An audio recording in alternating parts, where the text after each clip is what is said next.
Okay, era started.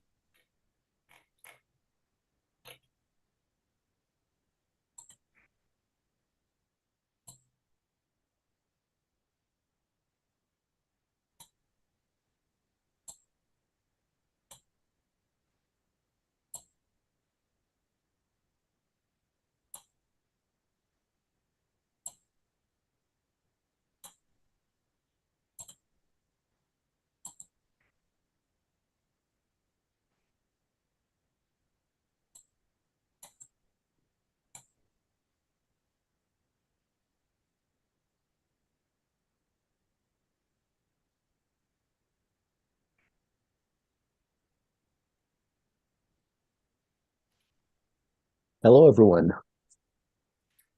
Hi, Colin. Hey, Nice to meet you. likewise, likewise.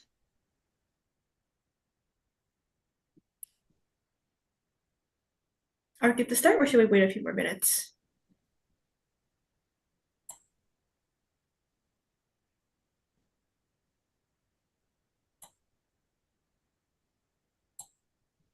One minute. Let's start. Okay, great. Let me get my tea, and I'll be back in a moment, okay? Okay. Okay.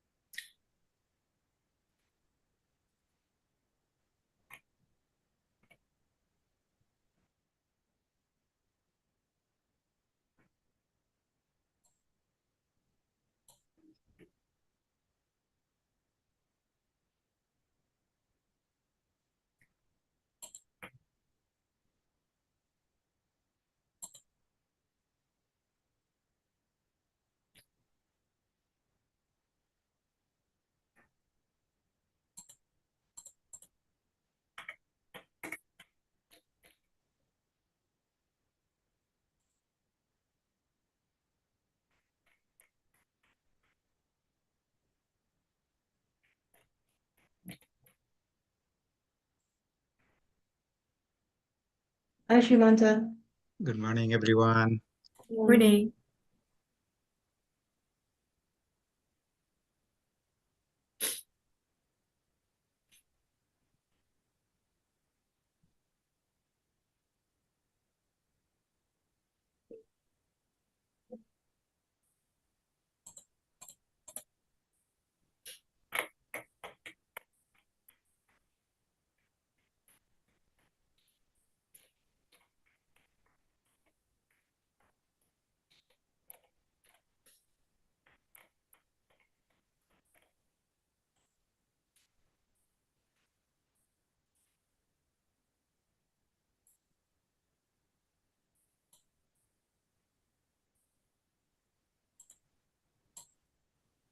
Go ahead.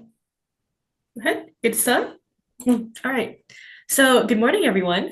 My name is Jennifer, and welcome to our UN International Day for the Eradication of Poverty 2025 webinar. The title of this webinar is From Maltreatment to Empowerment, Ending Poverty Through Climate Action, Human Rights, and Sustainable Development. Thank you, everyone, for joining us today. Today, on the UN International Day for the Eradication of Poverty, we come together to reflect on the ongoing challenges of poverty, both here in Canada and across the world. We'd also like to recognize the collective action needed to create a more just and equitable society. Poverty is not just a lack of income, it also represents barriers to opportunity, education, healthcare, and social capital. This day serves as a reminder for our shared responsibility to advocate for fairness and ensure that everyone has the means to live a secure and comfortable life. So, as we acknowledge the efforts of individuals, organizations, and communities working to alleviate poverty, we also turn our focus to education, awareness, and collaboration. Through understanding the roots and realities of poverty, as well as hearing stories of resilience and power, we can learn how to effectively advocate, volunteer, and involve ourselves in everyday acts of compassion. So this webinar is an opportunity to deepen our understanding of poverty's many dimensions, and this includes the economic, the social, and the environmental. Furthermore, we will explore the ways in which sustainable development, equity, and inclusion are interconnected. Our goal is to empower everyone here to create change in their communities. So I'll be co-hosting this webinar alongside my amazing colleagues, And before we begin, I'd just like to invite everyone to give a quick wave just to say hello. So we will move on quickly to the land acknowledgement. So we acknowledge that the lands which constitute the present-day city of Mississauga as being part of the treaty and traditional territory of the Mississaugas of the Credit First Nation, the Haudenosaunee Confederacy, the Huron-Wendat, and the Wyandot Nations. We recognize these peoples and their ancestors as peoples who inhabited these lands since time immemorial. The city of Mississauga is home to many global Indigenous communities. The Sustainable Community Aid Network is a community-based nonprofit organization committed to building inclusive, sustainable futures through education, engagement, and advocacy. At the heart of SCAN's mission is the belief that climate action must be equitable and that meaningful environmental change starts with informed, empowered communities. Through a range of culturally responsive programs, including environmental education, climate justice webinar, youth entrepreneurship, and food security initiative, SCAN works at the intersection of environmental sustainability and social equity. By centering the lived experience of marginalized and racialized groups, SCAN ensures that no one is left behind in the transition to a greener Canada.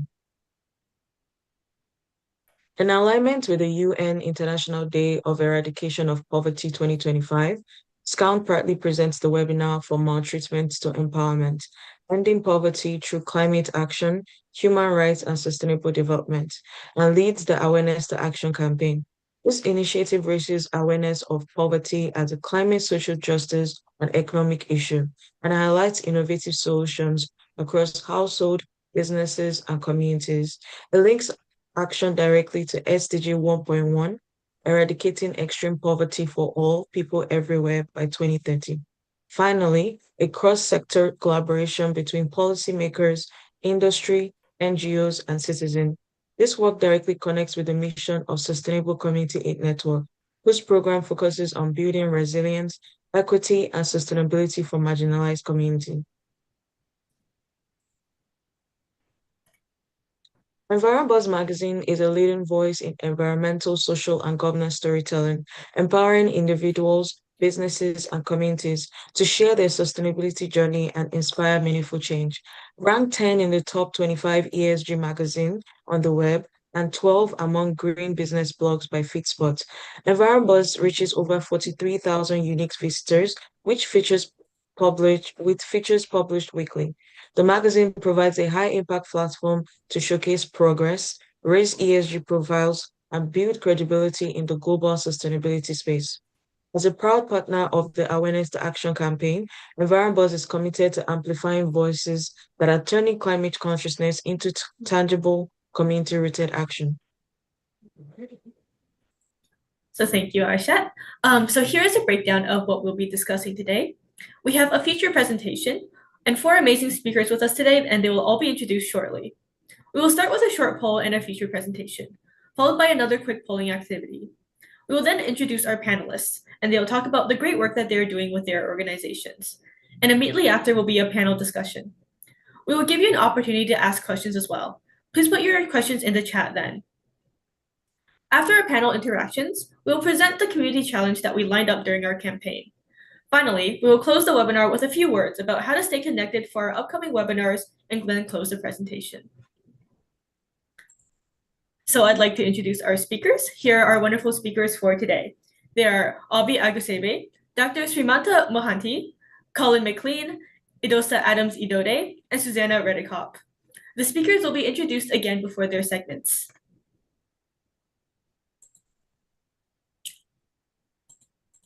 Before our feature presentation, let's warm up with a quick poll. While you're answering the poll, I'll introduce our feature presentation, Obi Agusebe.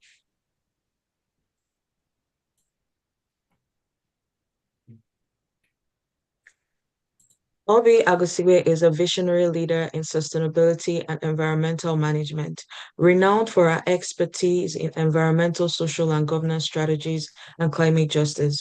As the founder of SCAN and the founder and CEO of EnvironFocus, an award-winning environmental consulting firm, she drives transformative solutions aligned with the UN Sustainable Development Goals. A certified environmental manager, energy auditor, and sustainable professional. OB brings over 24 years of experience leading cross-border sustainability initiatives, corporate social investment programs, and climate action projects. Her work focuses on fostering inclusive community development, advancing climate resilience, and promoting innovative, equitable solutions for a sustainable future. She's passionate about bridging policy with grassroots impact. Obi is a speaker, advisor, and advocate for sustainable business practices, environmental justice, and ethical leadership. Through her ventures, she continues to inspire organizations and individuals to take bold, measurable steps towards a greener and more just world. I'll now pass it on to Obi. Thanks, Aisha.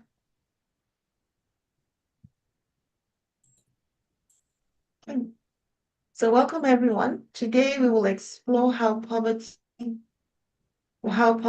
climate change, and human rights are not separate challenges.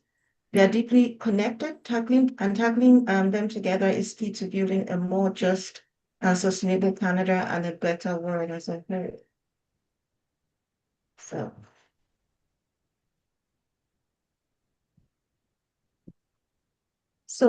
next slide. So globally, poverty rates have declined over the decades, but progress has slowed, and climate change is reversing gains.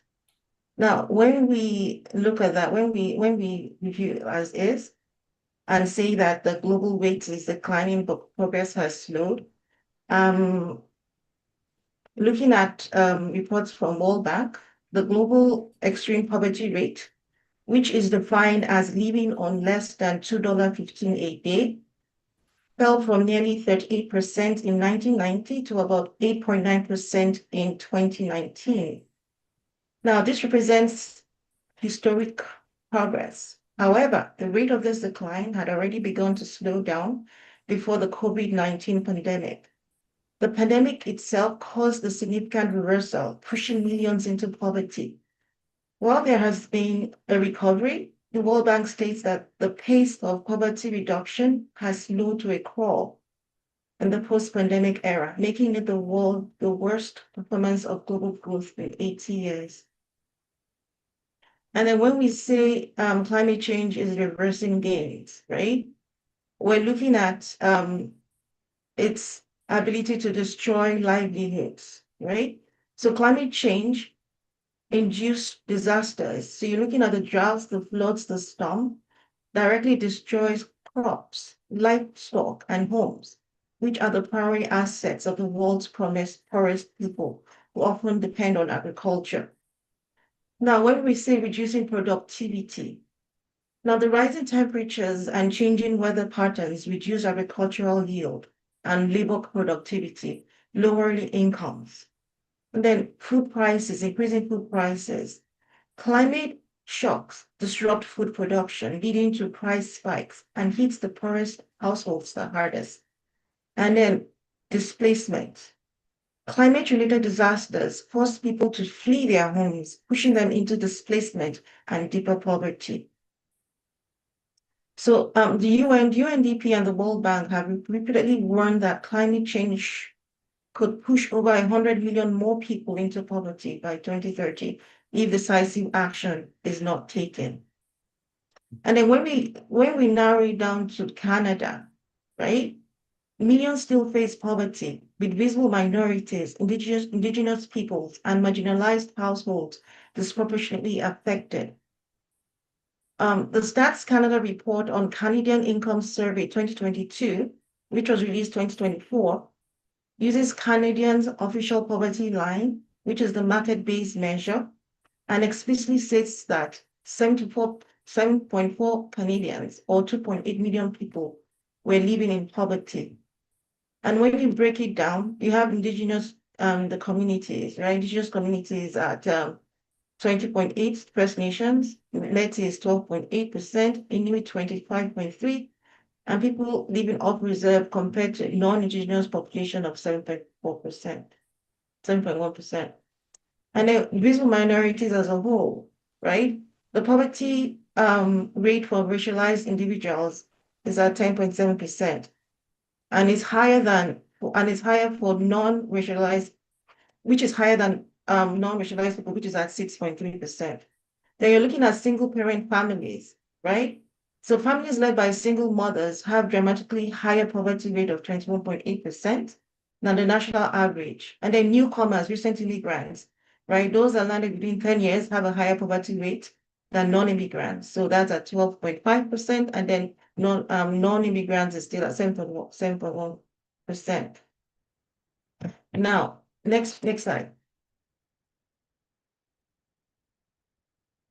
So climate change, right, doesn't affect everyone equally.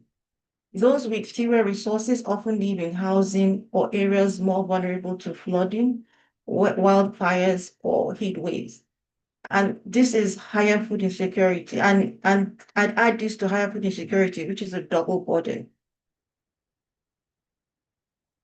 Now, when we look at historical economic factors, lower cost housing is often located in less desirable and therefore cheaper land.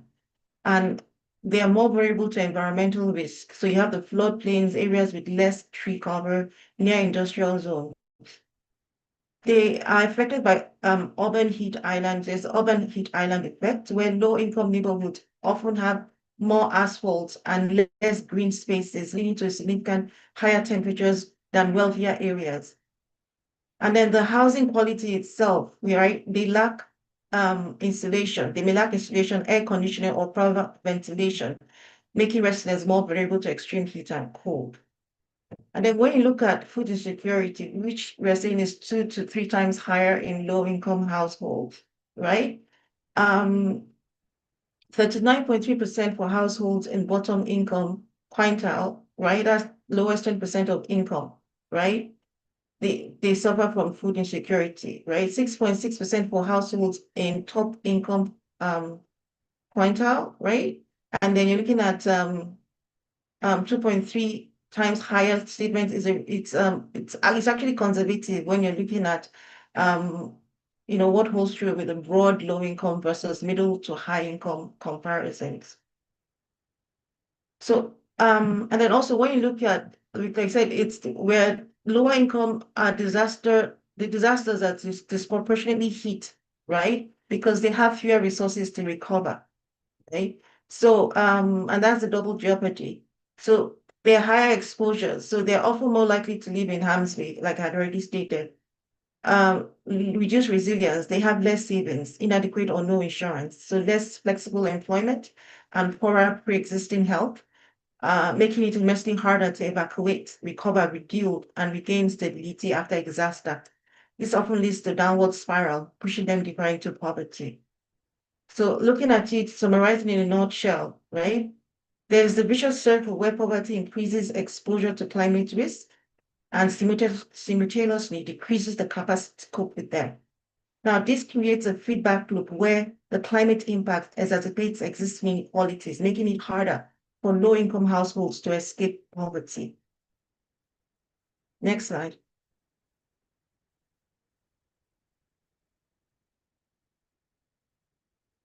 So poverty and climate risk intersect most severely for visible minorities and indigenous communities. And this isn't just about income, it's about systemic barriers that magnify vulnerabilities. So when you're looking at the food insecurity rate as shown as the data shows, right? So yeah, so this data comes from Stats Canada. And when we say inadequate housing, right? When we say inadequate housing, so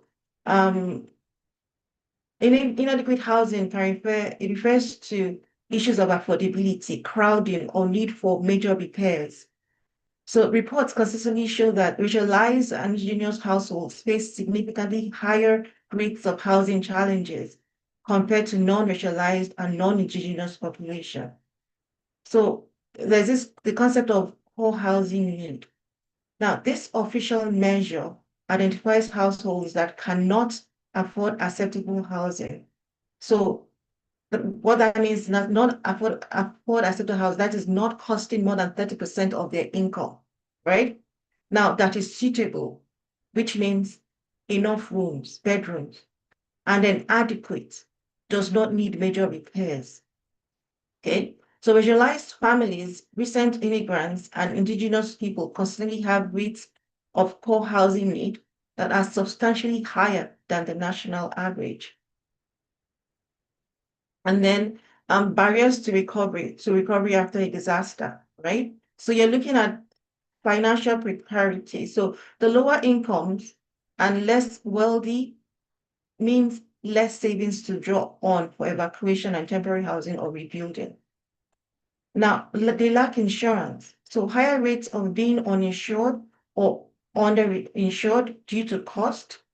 And then you have the language and cultural barriers, which can hinder access to government aid and disaster information, right? And then you have a historical and ongoing discrimination that creates a barrier to seeking and accepting official help. And then finally, you have the pre-existing health disparities, which can exacerbate during a disaster. So the official statistics on food insecurity is connected to other well-documented dimensions of systemic inequalities. So the housing disaster recovery faced by these communities. And the goal is to provide a clear and evidence-based picture of intersecting vulnerabilities where economic, social, and environmental disadvantages compound one another. Next slide. So the SDG connection, so the Sustainable Development Goals, right? So these goals aren't isolated. You have the SDG 1, the SDG 10, and the SDG 13. They intersect at the heart of today's topic. So basically ensuring climate action also tackles poverty and inequality. Next slide.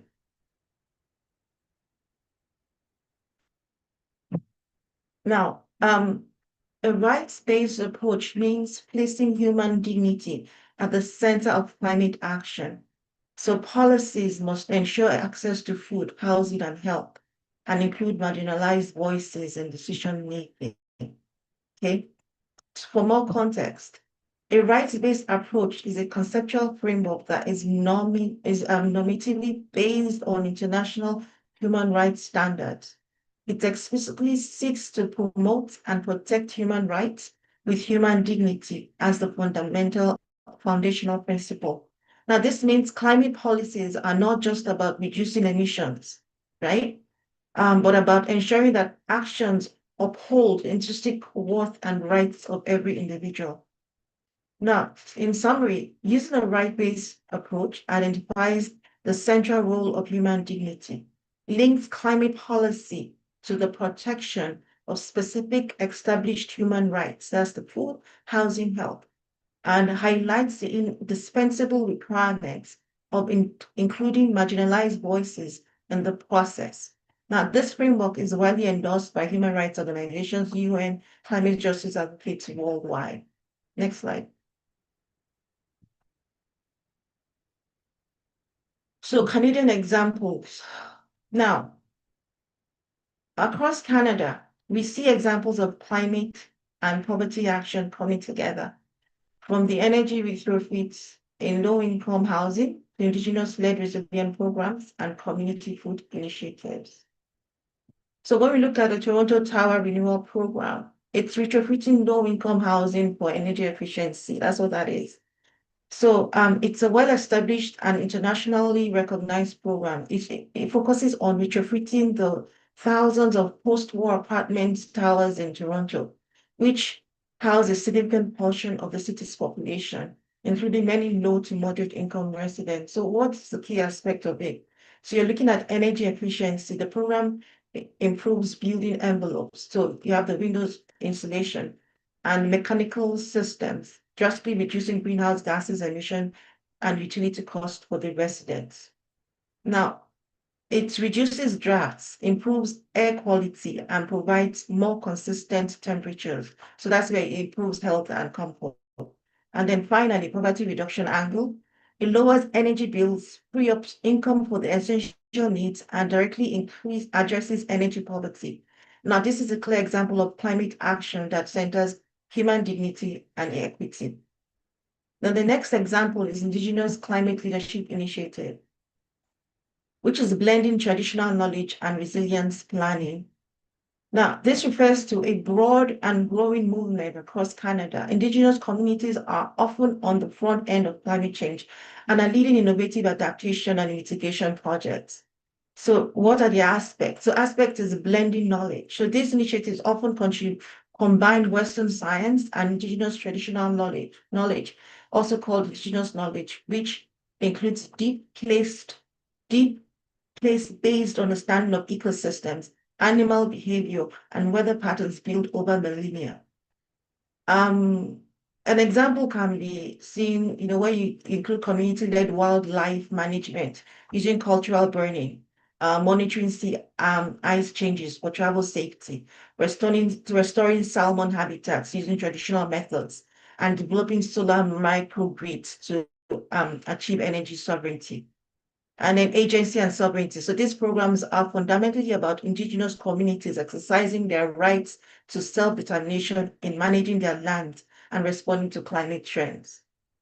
Then finally, you have the Community Food Centers Canada. Now, this is a registered national nonprofit organization that has a proven and influential model. So they do more than just provide food. They build community spaces where people can come together around good food. So you have so they go beyond charity. So instead of traditional food bank model, community food centers are often programs like community meals, cooking classes, and garden plots. And then linking empowerment. So by building skills, reducing social inclusion, isolation, and engaging partners in advocacy, CFCs address the root causes of food insecurity, poverty, and social exclusion, and empower community members to become agents of change. And this perfectly embodies the rights-based approach by affirming the rights to food with dignity. So these are just three examples. They're powerful real-life world illustrations of the principles that we had already discussed earlier. So tackling climate change and inequality, not as a separate issue, but in an integrated way that improves housing, respects Indigenous leadership, and ensures food security through community empowerment. Next slide. So climate action can also be an economic justice strategy, right? So you have the green jobs, you have innovation, energy savings can lift people out of poverty while tackling emissions, right? And so from this, you see over 400 jobs could be created. So this is a projection based on current policies and anticipated investments. The actual number will depend on government policy and private sector investments and global economic conditions. Low-income communities benefit most from accessible green jobs and training. When we say like that, this is it's a component of the just transition framework. So how this will work is it ensures targeted employment. So you use targeted employment to, for instance, green jobs. So in retrofitting, renewable energy installation, public transit. They're often localized and cannot be outsourced. So they provide stable, skilled employment opportunities in communities that may have lost traditional industrial jobs. And then when you look at reducing barriers, so creating accessible pathways through targeted training, programs like those for solar panel installers can provide upward mobility for workers in low-income communities without requiring four-year degrees. And then these jobs cannot only provide income, but often involve work that directly improves the local environment, reduces energy cost for communities. So that's building retrofit. So and then when you look at addressing poverty, which is long-term disaster cause and threatens resilience. So prevention, like I said, is cheaper than recovery, right? So your ability it's less costly for society to invest in poverty reduction. So through affordable housing, social safety nets, and education, than to repeatedly pay for disaster relief, energy shelters, and rebuild infrastructure in vulnerable communities, right? Resilience is built on foundation of security. So a household living in poverty has no financial buffer to evacuate, repair a home, or recover lost wages after a disaster. They're more likely to experience long-term displacements, health impacts. So reducing poverty means that people have the personal resources and capacity to prepare for or withstand and recover from shock. This individual resilience adds up to community-wide resilience. So this is also effectively connecting economic, social, and climate policy. Next slide. Okay, so from margins to mainstreams means shifting our perspective. So those most affected by poverty and climate risk should not just be included. They should lead, right? They should lead. So as we had already talked about in the previous slides, data showed that climate impacts and food insecurity disproportionately burden low-income and racialized communities. A right-based approach, right, which we defined as placing human dignity at the center. So therefore advocating for climate policy that actively addresses these disparities, right? Like ensuring green investments are made in historically marginalized neighborhoods is a direct application of this recommended action. Now, looking at support poverty reduction with sustainability lens, right?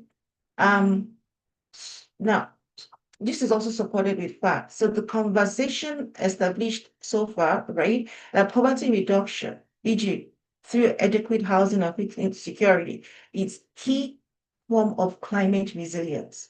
So it reduces long-term disaster cost. Integrating a sustainability lens means designing poverty reduction programs to also have environmental co-benefits. For example, providing subsidies for energy efficient appliances or supporting local sustainable food systems, which create a virtuous circle of social and environmental improvements. And then training resources. So this directly linked to the potential of green jobs and need for accessible training to ensure low-income communities can benefit from green economy, right? And then having a voice is a core component of right-based approach, which requires including marginalized voices in decision making, right? Example is Indigenous climate leadership, which I already mentioned, and the community food centers, their real-world examples. So these actions are valid and impactful synthesis of key takeaways of this presentation. And so we move from diagnosis, right, the facts about disparity, to prescription actions that can address the root causes of this. So finally, last slide. So the quotes by Mary Robinson: "There is no climate justice without social justice." Is very, it's is what it is. So our path forward is clear. So tackling change and poverty together, tackling climate change and poverty together through a right-based lens ensures no one is left behind. Thank you. Yeah, thank you, Obi, for that amazing presentation. I hope we all walked away with a clear understanding of the state of poverty and its link to sustainability and climate change, not only in Canada, but on a global scale as well. So we will now move on to our second poll activity. Please take a moment to answer these questions on your screen. We'll now go ahead with the panel introductions. Yep. So we'll now move on to the panel discussion. Before we proceed with the discussion, we will introduce the speakers and they will each be given 2 minutes to present their organization's initiatives. A timer will be shown in the call. Please be aware of the time of each session. So to start off, I would like to introduce Dr. Srimanta Mohanty from the Social Planning Council of Peel. Dr. Srimanta is the CEO of the Social Planning Council of Peel, has over 25 years of experience in international research and project management. He is an academic, community-focused initiative leader and has led over 200 research projects driving social impact. So I will now pass it on to Srimanta. You now have 2 minutes for your presentation and the timer will start now.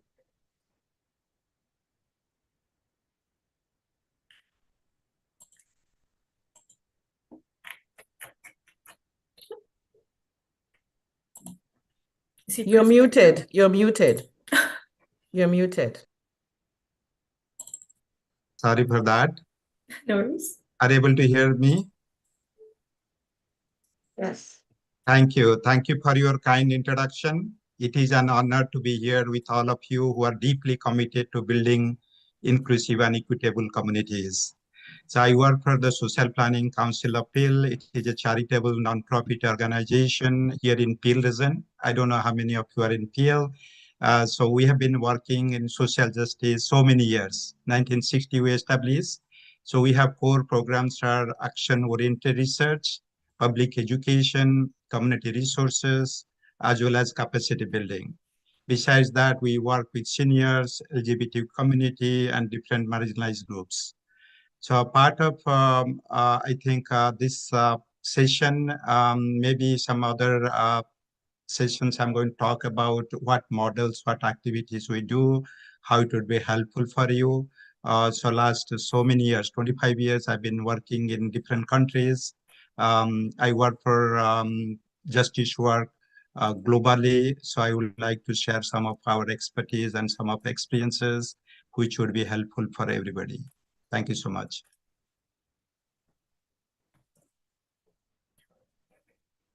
So thank you, Srimanta, for your presentation. You're welcome.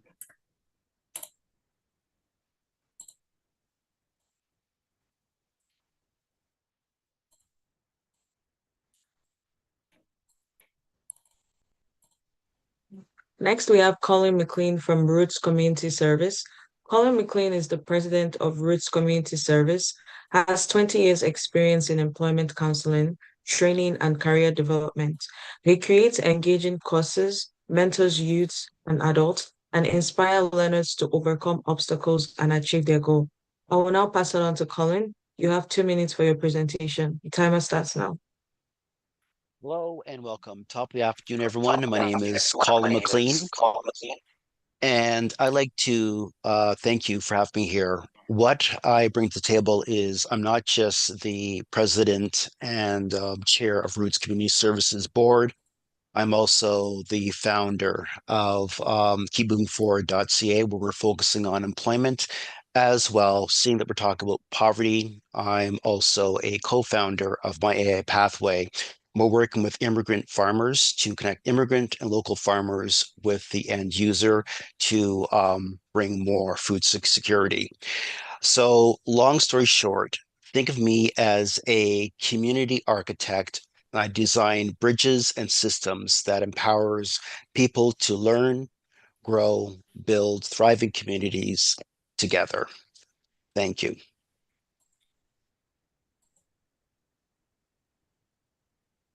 Thank you, Colin, for that short presentation by itself. Yeah, so next we have Idosa Adams Idode from the Adams Idode Law Professional Corporation. Idosa Adams Idode is the principal partner at Adams Idode Law and is an experienced lawyer and advocate for justice. She mentors students, leads community initiatives, chairs a federal writing, hosts domestic violence webinars, and actively volunteers across Ontario. So I will now pass it on to Idosa. You have 2 minutes for your presentation and the timer starts now. Good morning, everyone. Thank you, SCAN, director and volunteers, board of directors actually for creating this awareness and initiative for action, call to action. So who is Idosa Adams Idode? I work in many facets, but the core of my professionalism is advocacy. I founded the Disclosure Clinic, which is creating access to justice.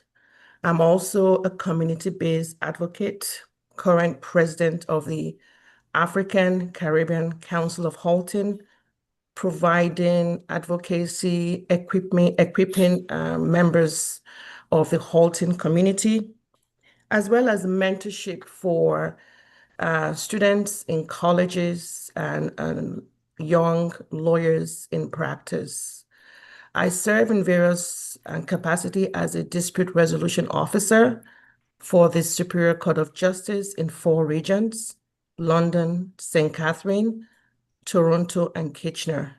as well as work as duty counsel, once again creating a pathway for access to justice in the Brampton Courthouse as well as the Milton Courthouse. Overall, the goal in creating technologies and sustainable goals to remove poverty elevation that affects our community is based on my core belief that intimate partner abuse and domestic violence affects all of us. Thank you.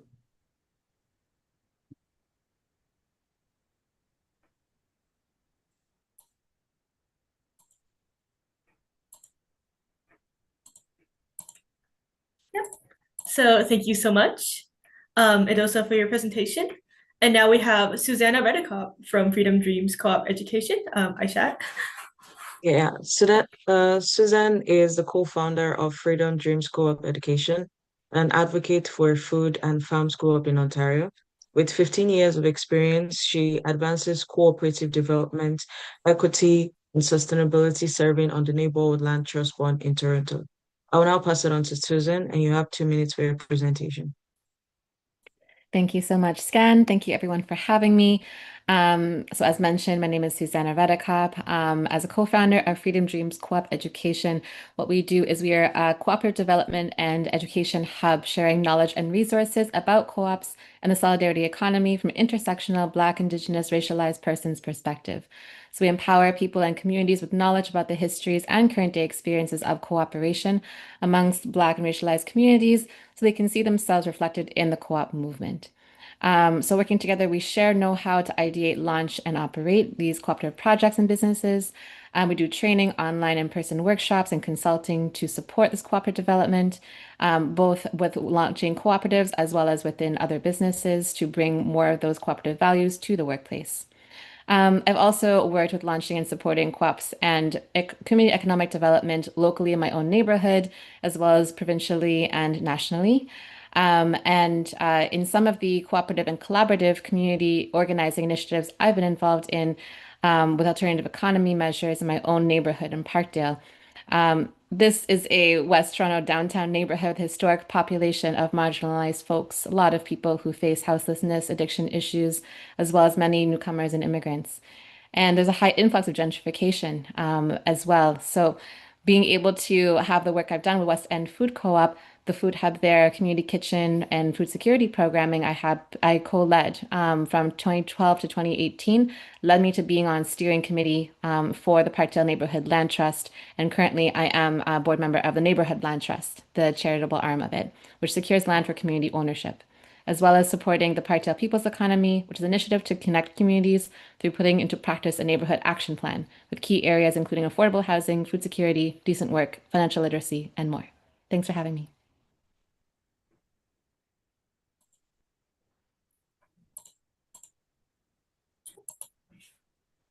So thank you so Thank you, much. Sharon. Yeah. As you can all agree, we have an amazing lineup of panelists today, and we are honored that they have taken the time to come and share their knowledge and expertise with us all. I hope we all learned something from them. So we will now start the panel discussions, and I will pass it on to Obi. Thanks, Jennifer. So I'll be moderating the session, and I'll moderate the session. So the panel will include Dr. Shrimanta Mohanty, Colleen McLean, Elusa Adams-Idode, and Susan Radical. So each panelist will have a question directed at them.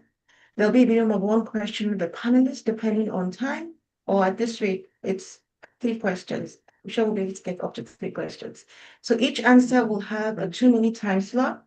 And at the end of the webinar, we will reach out to each panelist for answers to the remaining questions, if any, which will be published in Environmentals magazine. Okay. Now, I'm going to start. First question is going to go to Dr. Shrimanta Mohanty. Okay. So, Dr. Mohanty, based on your experience, what are the most effective community-driven approaches to addressing poverty, and how do these approaches contribute to sustainable development? Thank you, Obi, for excellent question. So I just wanted to tell you that I'm part of I call social change agent. After years of research, partnership, and learning from communities, Ontario and beyond, I have developed a practical and community-based framework. So to guide our shared efforts to eliminate poverty, I call it the poverty model. So actually, I developed this model yesterday only for this seminar and this panel purpose. So what I would like to share, I'm going to put that acronym in my chart so that I can take a couple of minutes to give you some clarity about this model. Are you able to see my acronym, what I put here? Yes. Okay, so what I would like to share with you, P for promote social justice, because many of you already know that to address poverty, we must tackle injustice at the root, right? We have so many injustices happening. This means dismantling systemic racism, colonialism, and discrimination, whether it is a marginalization of indigenous people or the exclusion of racialized or low-income communities in urban planning. Because our work, social planning work, the mission is promote social justice and citizen participation. That's why I thought P for promote social justice. Again, O for opportunities for equity for understanding on undeserved communities. Everybody see my note here? I think I put on chart. O for opportunities for equity for undeserved communities. So people in poverty don't lack of talent. We already know not lack of ambition, but they have lack of opportunity, right? We must create real access to education, employment, and healthcare, housing, and civic participation, right? This also includes making service culturally and also linguistically inclusive. I would like to give you one of the practical example in PL. We developed one of the advocate for inclusive autism report, which actually support our autistic caregivers as well as employment programs here in PL. And that report is available in our website. It's called Portraits of PL website. Then V for vision for empowerment. We need to move from charity to empowerment, right? When we build the leadership of youth, women, or seniors, and newcomers, we create long-term and sustainable change. Part of my work, we developed so many programs here in PL about seniors and youth. We have now Thrives, a program funded by federal government. It will continue until 2027 March. So vision for empowerment, that's very important. The need for enhanced community engagement. Without community engagement, sometimes it is very difficult. Sometimes people closest to problem must be at the center of solutions because we must engage them not just as participants, but also co-designer and decision makers. Sometimes for data collection purpose as a research organization, we always bring different people, different organizations, different participants. But at the end of the day, when you design or make decision making, we are not involved them, right? So I would like to suggest here enhance community engagement. And one of the examples I would like to share with you, we developed a database for Ontario-wide about Indigenous people, Black community, and newcomer families. We also try to prioritize engagement model that are respectable and informed and participatory research. Then other later, you can see that art for restore and reinvest resources. That is basically many years of research. I always see that in our field region and different parts of Canada, we do lots of research. There is no implementations, right? So we must restore funding to grassroots groups, community hubs, and local health and social infrastructure. And T for timely implementation, evidence-based policies. That is very important because we need everything would be timely implemented. So that would be helpful for us. Last but not least, I need your participation. I call Y for your participation matters. Your participation matters because the government we always blame and do different things. But here I would like to suggest that no government organization or leader can do this alone. Ending poverty requires all of us. So to be part of solution, we need to work together. Thank you so much. Thanks, Shimanta. That's great. That's the poverty, the acronym, it's on point. It's very on point. So thank you for that. You're welcome. So next we're going to go to Colin McLean. Okay. Question is, based on your experience in employment counseling and career coaching, what are the most effective strategies for helping individuals overcome barriers to employment? That's a really great question. So let me just take you back. I'm going to answer this in a number of areas. And here's what I'm talking about. It's about first meeting people where they are. And that's what we do at Roots Community Services. Then after that, you've got to build confidence before the actual resume. And that's where keepmovingforward.ca, our youth employment readiness program, comes in place. And then create pathways, not just programs. And that's where Fred Marketplace that we're talking about, the farmers and food security, comes in. And the next is empowering through collaboration. So let's take a look at the first point. You got to meet people where they're at. Now, with Roots Community Services, we've been around for 35 plus years. And what I love about it is we're taking a holistic approach to address issues people may have, like mental health, wellness, housing, social barriers. Now, envision this. You're trying to get someone employed, and I've experienced this where I was a recruiter, but yet they have some mental challenges. Now, the mental challenges not necessarily has to be bipolar. It could be maybe you're dealing with family trauma or generational trauma that you don't feel you're good enough and you're going to self-sabotage. That's going to lead to you not finding employment or losing your employment. Now, that's why we launched the program at keepmovingforward.ca. It was a pilot program we did with the city of Brampton. And they wanted to get the Black youth and BIPOC youth employed. So we first had to let them first build confidence, not just focus on the resume, because I'm reflective of the quote by Marcus Garvey that says that if you lack confidence, you're twice defeated in the race of life. So we're building up the confidence, their networking skills, a sustainable connections, civic engagement. When you can build these up, you'll have the confidence to succeed. And then with my AI pathway and our farming program, we're opening up new opportunities with agri-tech, food distribution, and linking immigrants, local farmers, and local businesses into an ecosystem that's shared, which transitions to my last point of poverty reduction requires partnership between communities, government, industries, and I guess the takeaway is think of yourself not as an island, but more of a continent. Pull from resources. And they say that I believe it's 87% of all job or employment opportunities are found through networking.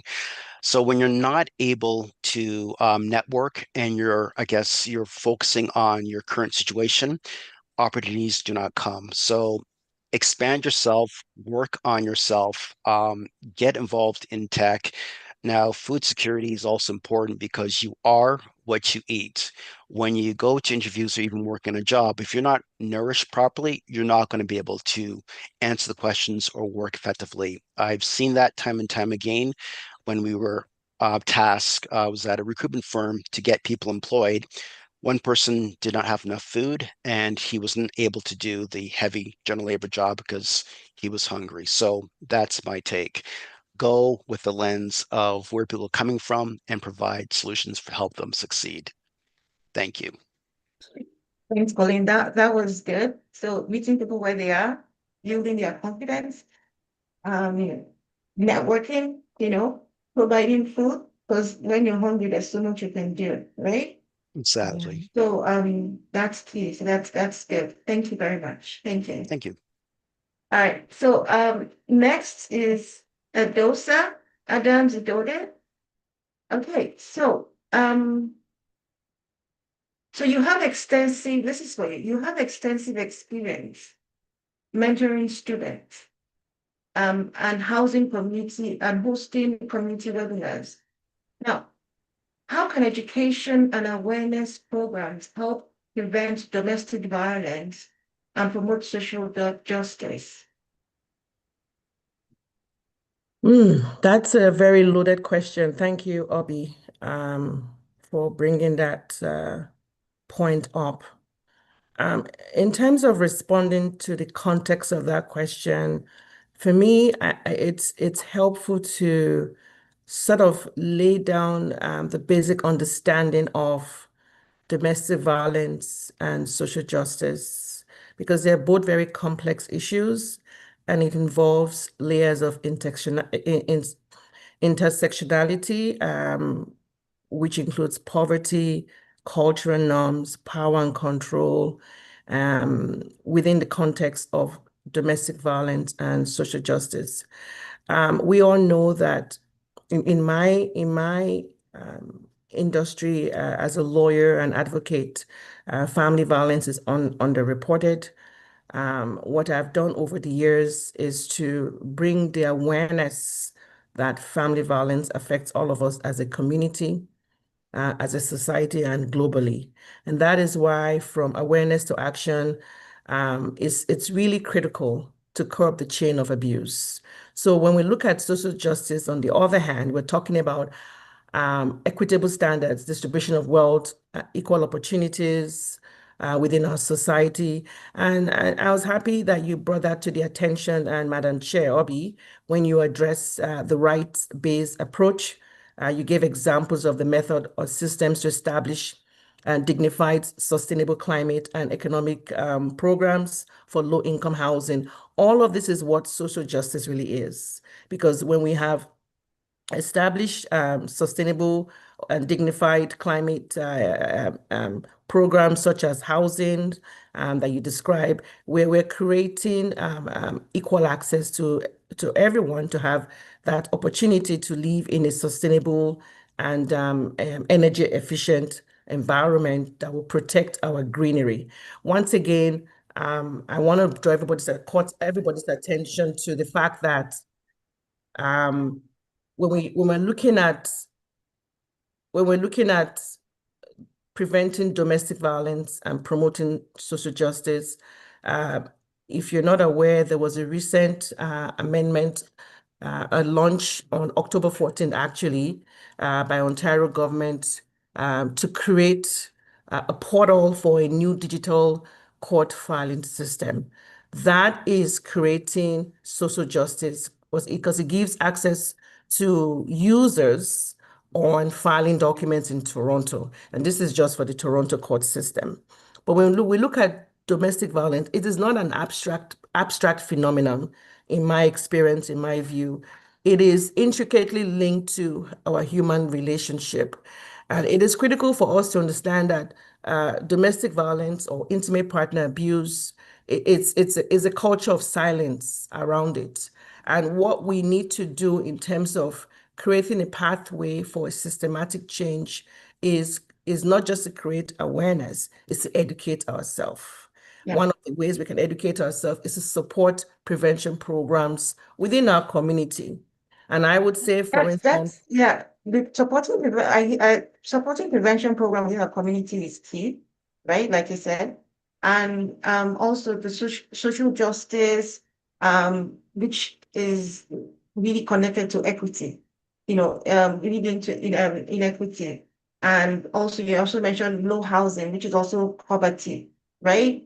Low income housing, providing low income housing or adequate housing, right, for low income individuals also helps and hopefully reduces at least in terms of violence, right? Domestic violence, that having cramped up, not having the right number of bedrooms and all that. So I think all that is key, and it has an effect. That has an effect. All right. So thank you, Edosa.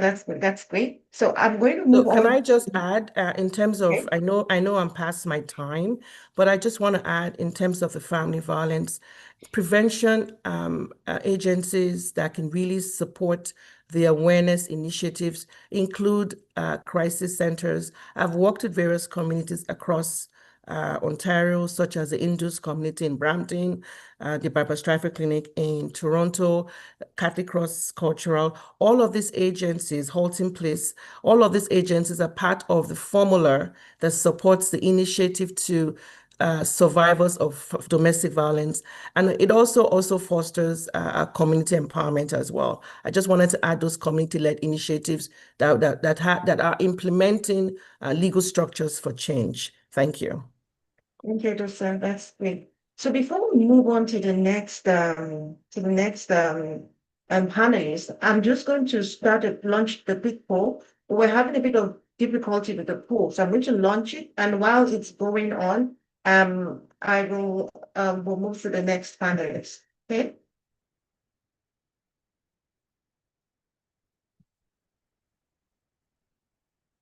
Okay, so now this question is for Susanna Redicop. Now, how have food and farm co-ops contributed to poverty reduction and climate resilience in Ontario communities that you've worked with? Thank you for this question, Obi. So cooperatives by nature have a triple bottom line, people, planet, and profit together.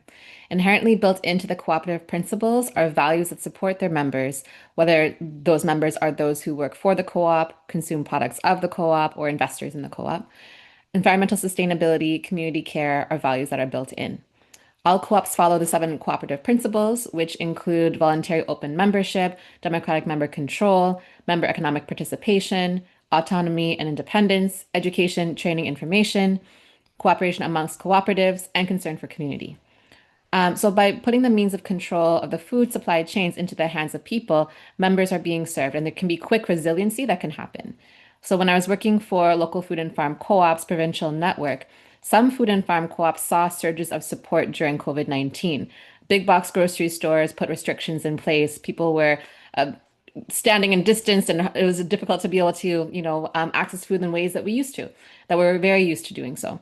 But some of the LFFC members had quick member feedback about how they wanted to experience their food products and services. They're able to pivot, making contactless drop-offs, making CSA boxes happen, arranging for there to be a cafe aspect where people could be at distance but still be outside together.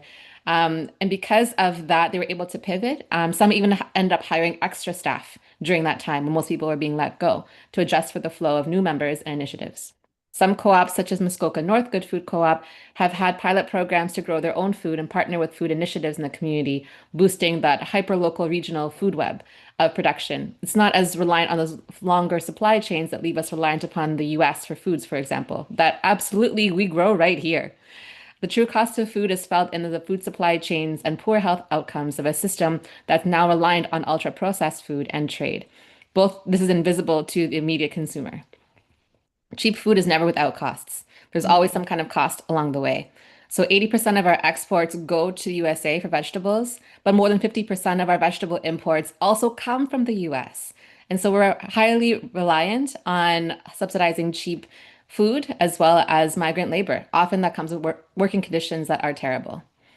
So at a time when we also have prime farmland in Ontario, it's disappearing to more profitable industrial development, such as condos.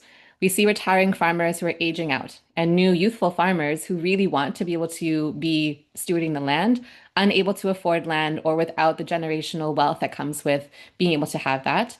So farmland co-ops are a new way of being able to share ownership.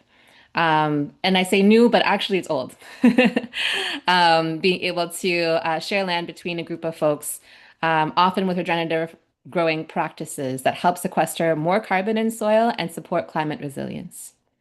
And also in terms of poverty reduction, like I mentioned, cooperatives are an old solution to classic problems Some of the initial food co-ops started as buying clubs, getting folks together to save money. How do we buy in bulk? How do we share the cost savings? Teaching each other about how to shop on a shoestring budget, making dried beans and soup mixes, how to can, how to preserve fruits and vegetables that we grow right here for the long term so that we can continue to have that throughout the winter instead of having to rely so much on imports, for example. I'll leave it there. Thank you. Oh, great. So thanks, Susan. That's really that's great.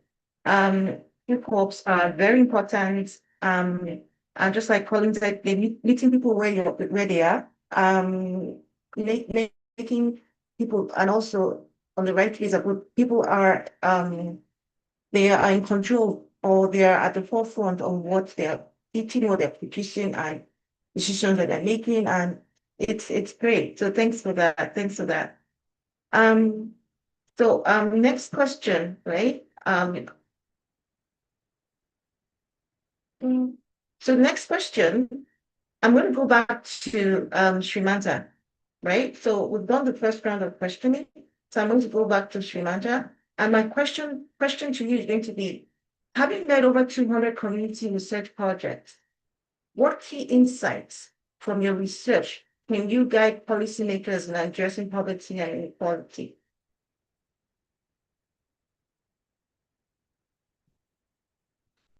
You're muted again. Are able to hear me? Yes, yeah, thanks. Thank you. Thank you so much. So I've been working many years, 25 years in research area in non-profit sector. I'm also faculty at York University, Sheridan and Algoma University. So again, I developed a small model for research-based approach, right? What would be, we can save how policy, we can develop research-based insight to save policy, I call. So I develop a model also, it's called PAME, pay me, not pay me, PAME. So I'm going to also share with you my idea here. Everybody can see In the chat? my chart. Okay. So that it is easy to understand. Right. Everybody see that? Yes. Okay. So I'm going to give you practical examples so that you'll understand the processes. People, in this case, place-based policy responses. Sometimes we do national level policy, local policy, provincial policies. Sometimes we forget about what is happening in our neighborhood. So part of my job in field, we do lots of development work. We try to understand the quality of life and different type of understanding about the issues.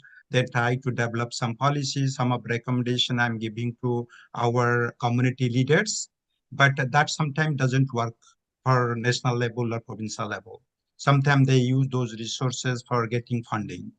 So other example I'm going to give you, COVID-19, during COVID-19 2020-21, within 12 days, we got a call from Minister of Health Long-Term Care. We have to prepare a report within 12 days. So I developed 78 pages document is available in our website. So that document talk about how we tailor public policy to lived experience of high needs communities. So that's very important to look at. Second approach here, I'm just talking about address structural barriers to health and employment, because we do lots of needs assessment, part of my work, right? Through needs assessment, we try to identify the gaps and provide some solutions. Our job is not to implement because we don't have resources. Our job is to identify the issues, understand the situation. Again, as I mentioned, we always bring different leaders, community partners to discuss with us. End of the day, we are not called community lead. We call community-based research we do, right? I think we have to change to community lead research, not necessarily community-based research. Then AIM is very important for all sectors because we call monitor, evaluate strategies, right? Again, when you evaluate any strategy and stuff, you identify the issue, then you try to maybe do certain type of changes in your own research, in your own organization, in your own sector, right? So that is very important. The last but not least, we call elevate community voices in policy making, right? Sometimes our voice is not here out there. I have to tell the truth. When I moved to academic setup last 10 years, right? I try to put forward and provide lots of policies work in my own with collaborate with academic institutions. When you work in nonprofit, sometimes people don't recognize, even though you have PhD, you work for different countries, you work for UN, people don't care about your work. So that is we call monitor and evaluate, and part of the, in this case, E for elevate community voice in policymaking. So another example, as I mentioned before, that one of the report, we always think about quantitative data analysis, but here I would like to suggest, make sure qualitative informations are very important. Right, one of the report we did for racialized parents and children with autism in field, right? Most of parents, they share their experiences, what is happening, right? Sometimes they are in the waiting list, they don't have funding. So I think most of thing here, I just wanted to tell to our policymaker that make sure that you do place-based policy responses. That's very important. Thank you so Thank much. you. Thank you. That's great. That's great, Shinanta. So that's Welcome. pay. So the pay, Yes. pay, Pay me, okay. pay me, pay me. Me, oh, pay me. Yeah, Y is missing there. P-A, pay me, M-E. Okay. Or pay Okay. me. Okay, that's good. That's Yeah, good. pay So me, pay me, whatever. Pay me is good, right? So that way we solve the okay. policies. I think Yeah. we need a policymaker to Yeah. involve So with the process. Thank you yeah, so so much. that's good. That's good. So that's very good. Yeah. So that's a good takeaway. Okay. I don't think I can say any more than that. That's an excellent takeaway. All Thank right. So you. next question goes to Colin McLean. So now you've coached and mentored hundreds of individuals. What common challenges do job seekers face in today's economy? And how can they effectively navigate these challenges? Hmm. That's a great question. Thank you for that. So I'm going to cover about 4 to 5 challenges. The first one I'm going to talk about is confidence, and next one is about accessing networks and mentorship.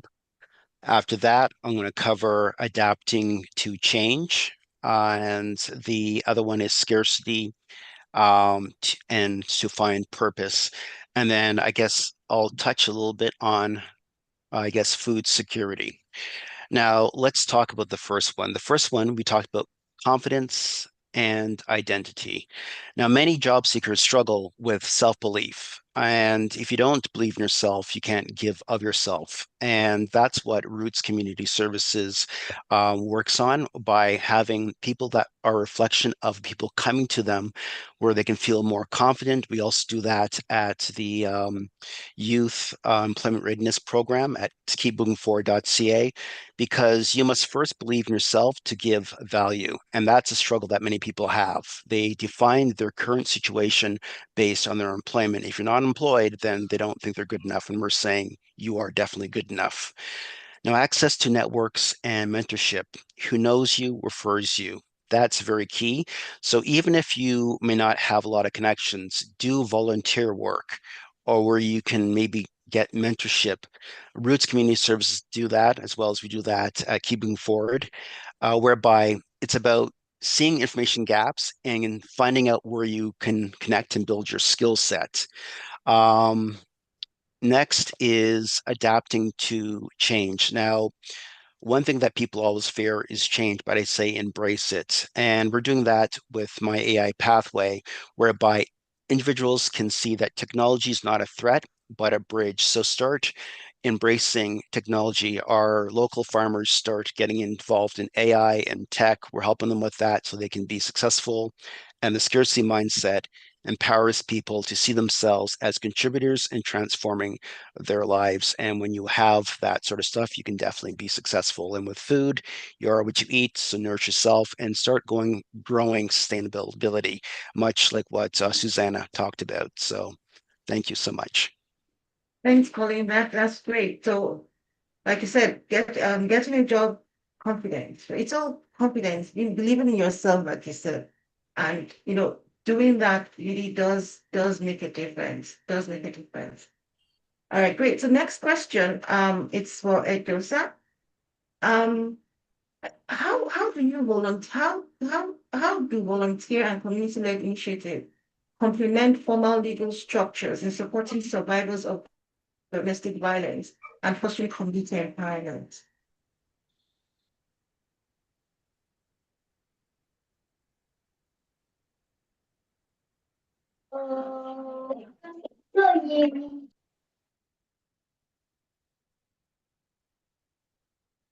I'm the one that now needs to unmute myself.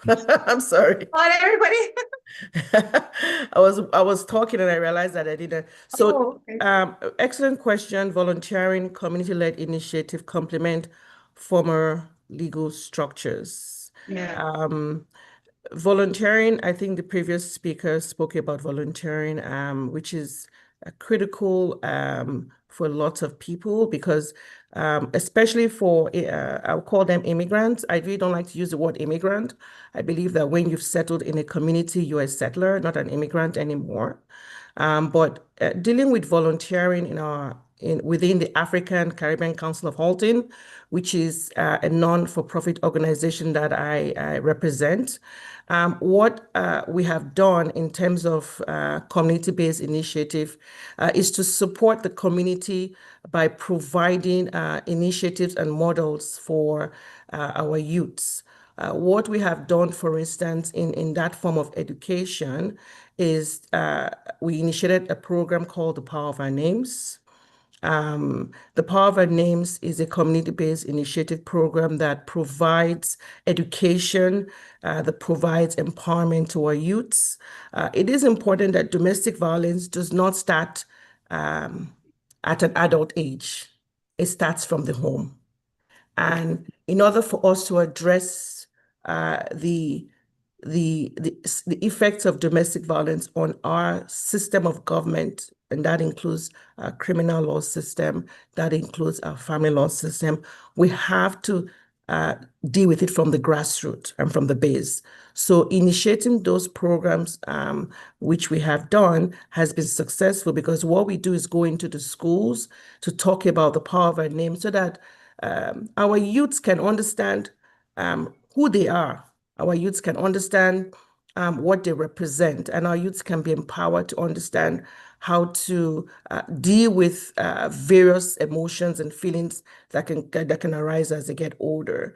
The other options available that I have been engaged with is Telecare Distress Line in Brampton. These are crisis centers that fosters community empowerment. They are community-led initiative that create emotional and practical support for survivors of domestic violence. Domestic violence, it is an acronym that encompasses a lot of intersectionality issues that I had addressed earlier on, but the goal for the African Caribbean Council of Halton is to provide a survival-centric approach.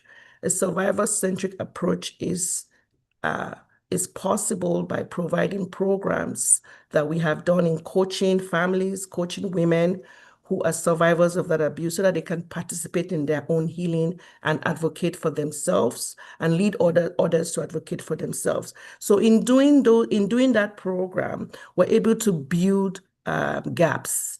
We're able to build gaps with the grassroots program so that we can connect victims of family violence with our legal system. As a lawyer, I do that every day in my advocacy work with the various community centers, where I'm able to provide legal support for survivors of abuse to understand their rights and to also provide them with legal proceedings with respect to our justice system. So when we talk about supporting domestic violence survivors, we're also approaching a program that would foster community empowerment. These are intertwined efforts that require community participation.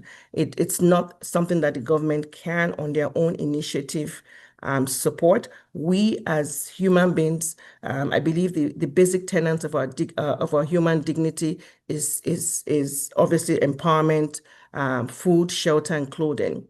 And so once we're able to empower these survivors with support system, whether it's housing, whether it's legal process. Then we're able to empower them as well in terms of food security and of course in terms of basic necessities, so that they can also support other survivors of family violence. It takes a village, as they say, to raise a child. Family violence, it's not a one-door policy. It encompasses several other services that is not only legal, but also social services that has been in place. In terms of ACCH, the other initiatives that we have been able to embark as a community is also to provide financial literacy. Women who are victims of family violence are not empowered because they lack economic resources. So one of the initiatives that we promote is programs for financial literacy. I think my time is up, but I'm ready to take any questions after this presentation. Thank you. Thank you. Thank you very much. Thank you. All right, finally, because I know we got over time, but I want this last question for Susanna. Now, Freedom Dreams Poor Education suggests a visionary approach. How do you see education and cooperative models helping communities move from awareness to empowerment? Thanks for the question, Obi. So we've offered education and training on cooperative models, both formally and informally, cooperative models for a number of organizations, whether they are aiming to incorporate as a co-op, are incorporated co-ops, startups that are looking to do so, or simply organizations or companies looking to bring more equitable models of decision-making and worker empowerment to the workplace. So with training and tools such as consensus-based decision-making, tools in sociocracy, customizing workshops for the needs of a community or organization, these are the beginnings of roadmaps to implementing real change. And so we've seen organizations doing this, implementing new protocol, new methods of decision-making to be more inclusive, and the understandings of how shared power and purpose can transform the workplace and have folks feel more involved and a sense of belonging tied to the work that they do. Because cooperative models have forms of governance that provide this agency, there are some practical steps that can be taken to make sure there is that shared decision-making power. From smaller things like how you hold your team meetings to analyzing where decision-making is held, building consensus models of sociocracy to protect workers. There's a lot that cooperatives can do.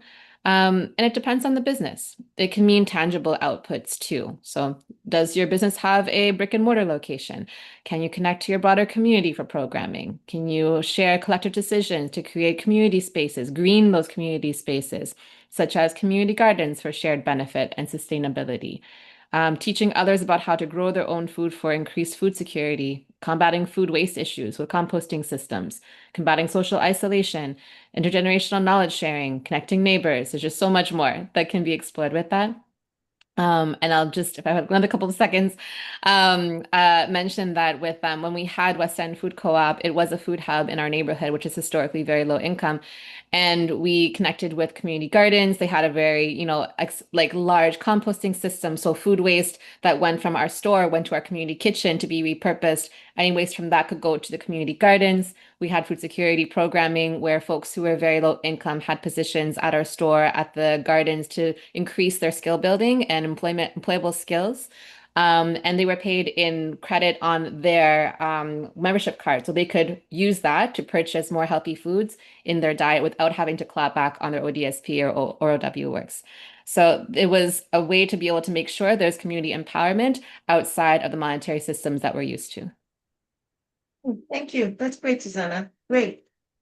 I'm cognizant of the work you do, and I know you guys, you really do the work. So great. That's good. So now we're going to move to questions and answers. I think we'll just go straight to questions and answers. Open up the floor to everybody, right? This has been a great discussion, and we've learned a lot about the strategies. So anybody, if you have questions, if you want to, you can either post it to the chat or raise your hand, and then we will call you up.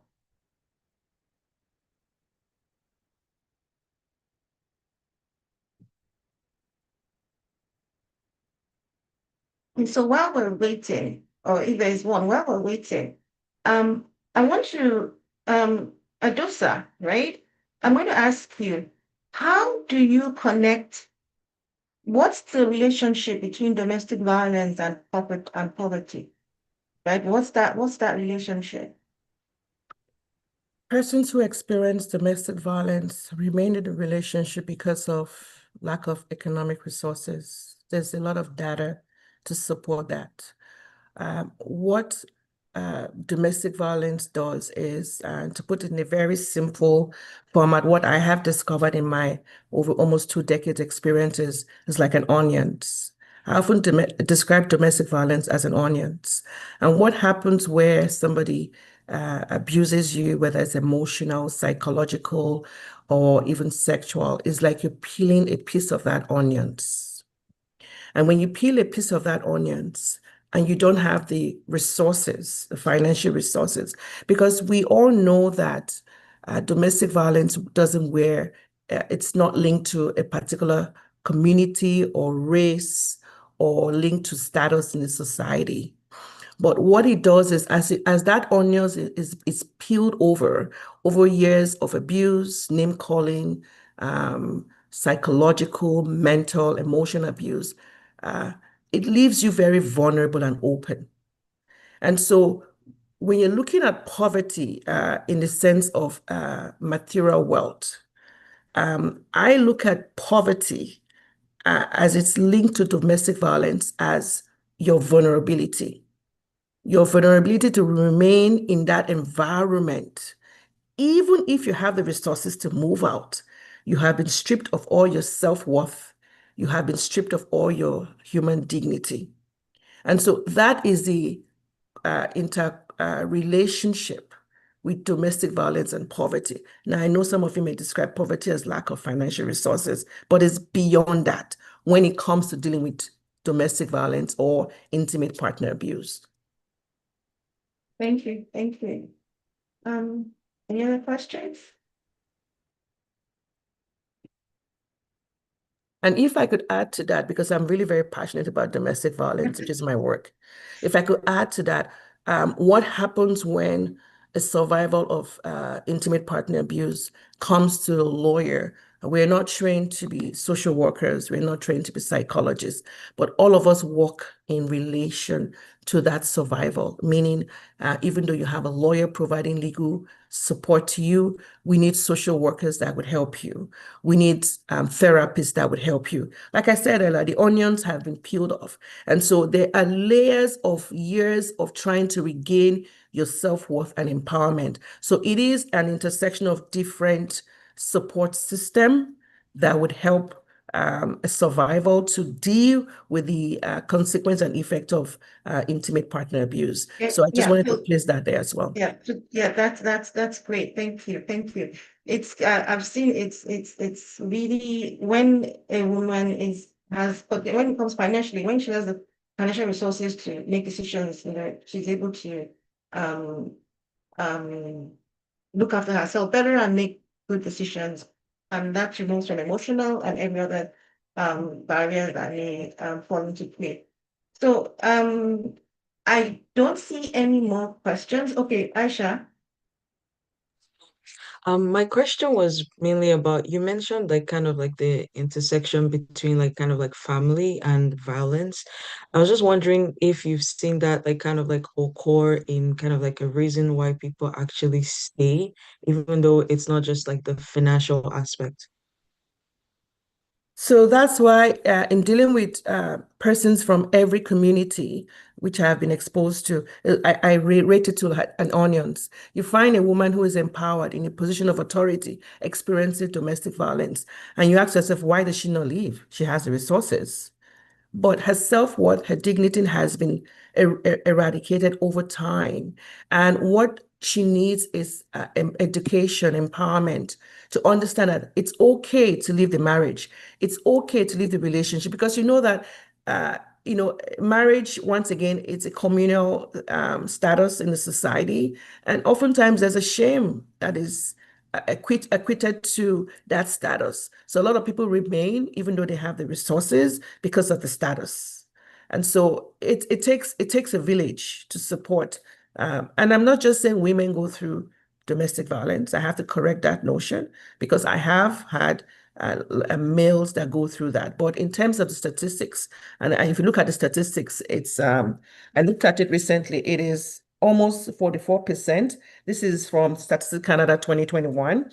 You have 6.2 million women ages 15 and over who have experienced some type of domestic violence, but men also experience it. So let's not let's not get that twisted. Men do experience it, and it's more difficult for men to report because there's a lot of underreporting. Okay, great. Thank you, Adusa. Okay, so Shimanta, you put a comment on the chat. You say, Scan, I really appreciate this panel, and I came for the poverty and climate action connection, but I appreciate the intersectionality of all the important issues all of you are working on. Great, so thank you. So yes, so in terms of we're going to move on because it's already 1 o'clock and this is where it ends. So Jennifer, we can shut it down the next 5 minutes, right? Okay. Thank you. It's been great. It's been great discussion that we've had so far.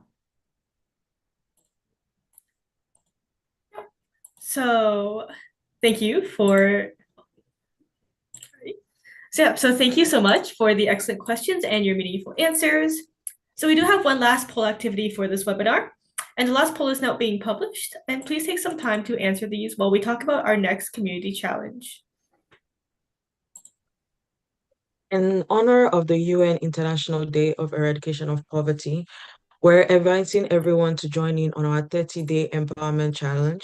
The goal of this activity is to involve yourself in one of the 5 plans listed over the span of 30 days to advocate for change. Your progress will be shared in our Slack channel, and a link to the Slack channel will be sent in the chat. Please join using this link and navigate to the empowerment channel on your left. Our 30 days will be divided into 4 weekly updates. By joining in on this channel, you'll gain recognition badges in Slack, have your story published in EnvironBuzz magazine, and receive a completion certificate. Outstanding efforts will also be spotlighted across our channel.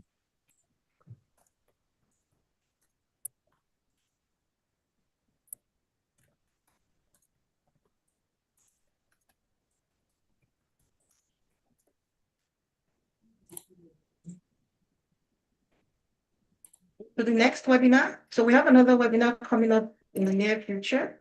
We invite you to join us on November 26th for the special webinar in honor of World Sustainable Transport Day, recognizing the need for safe, sustainable, and accessible transportation.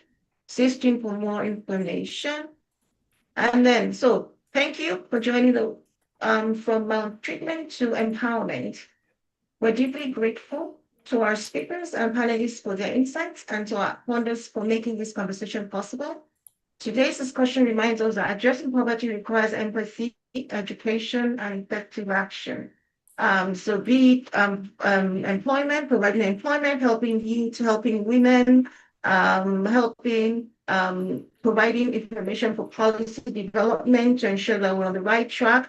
There's so many intersectionality in this discussion. So I'm really great that we touched upon some, and there's so much more that we can touch upon. It's 90 minutes, so please go forward.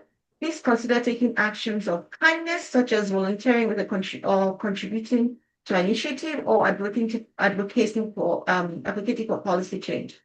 Thank you for your engagement, and we look forward to continuing this dialogue together. Thank you. Thank you. Right. Thank Thanks, you. everyone. Thank you, everybody. Take care. Thank you so Thank much. Onwards you. and Thank you so upwards. much. Bye, Thank you. everyone. Bye-bye. Thank you, everyone. Yeah, really appreciate today. Take care. Thank you, OB and organizers. Thank Thank you. you. Take care. Take care, Scan. Bye-bye.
Okay, so Jennifer joined us. Jennifer, were you having issues?